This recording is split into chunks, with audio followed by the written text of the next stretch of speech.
You're So, am I rolling? yeah. So now we're going to take a look at how we can bring this to standing. So let's look at the most common posture when it comes to standing. It's usually something like this. Let me turn the other way so you can see it from this side. This is the most common way people tend to stand. There are other versions. A lot of the ways that we stand, though, involve locking out the diaphragms in your knees and your hips. But let me just point out a couple things about this posture.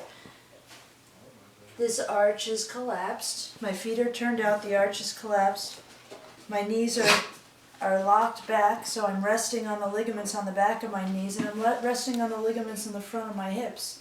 That puts this big curve in my low back, and you see my head comes out in front of my shoulders. So if I'm standing around like this in a park, let's say, and there are some dogs playing behind me, and they come crashing into the back of my legs, what's going to happen to me if I'm standing like this? Right? My legs are going to go right out from underneath me because I have no stability there, no center.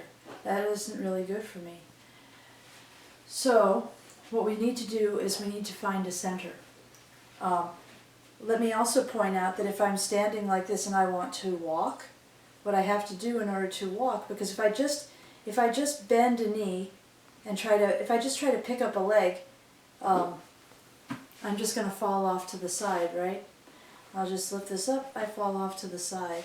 If I try to bend a knee, because my diaphragms are all hyperextended, my structure collapses a little bit. So what we do, if we're standing like this and we go to walk, is we lurch.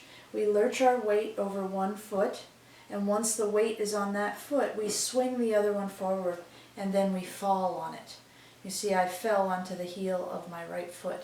And now that my weight is over here, I swing this leg and I fall on this heel. So when you walk like this, it's called sequential falling. And it's considered normal, sequential falling, but I don't think it's ideal. So let's look at how we can find how to have a foundation underneath, have a good foundation and a center underneath us, because when we're standing like this, the other big litmus test is I can't breathe into my back. I can't expand my whole body, expand my whole diaphragm. So the first thing we need to do is look at the feet. So let's just focus down here for a second, Nate. The first thing that we have to do is we have to bring the foundation underneath the walls. You wouldn't build a house and have the foundation out here and have your load-bearing walls in here. You want the foundation to be directly underneath the load-bearing walls. So you want your feet hips distance. That's a lot more narrow than most people think it is. In my experience, most people's hips are about the size of their hips distance is going to be about the size of their fist plus 1 to 3 fingers. So the size of their fist plus 1 to 3 fingers. So for me, I have pretty narrow hips. So this is my hips distance. This is a lot closer than most people are used to standing. And let me go ahead and leave my arch collapsed there. So now my feet are underneath the foundation. There's a way that we can actually find this hips distance, and we can show that really quick in class, but trust me, for now it's about 1 to 3 fingers is your actual hips distance.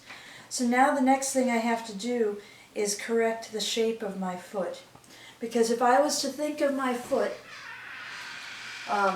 as a trampoline, right, here's the main load-bearing bone of my leg. And so if I'm to think of my foot as a trampoline, my tibia here, the main load-bearing bone, would be bouncing on the side of this trampoline. That's not where you want to bounce. You want to bounce on the center of the trampoline. So to that end, what I need to do is I need to roll my tibia back to the center of my foot. You see how that already changed the shape of my foot. Let me roll it back so you can see. Now the thing is, my foot, my posture, the memory that I continue to recreate every day if I let my arches collapse, is one wherein my foot has a particular relationship with my lower leg. So that when I take my lower leg and move it back to the center of my foot, the ball of my big toe comes off the floor. When the ball of my big toe comes off the floor, I need this. I need this on the floor because it will help me bear weight. This is where you want the weight to come into your foot. Here and here, and then back here on the heel. So I need to get the ball of my big toe back on the floor. What I'm going to do to make that happen is I need to wake up my arch, which has fallen asleep. So in order to wake up my arch, I'm going to lift my toes. And I want you to notice how lifting my toes defined my arch. It made my arch very concave instead of convex. Right? So here it is concave, and I lift my toes, and now that my foot is engaged, I have more control over my forefoot, so I can consciously put the ball of my big toe on the floor, then the ball of my little toe on the floor.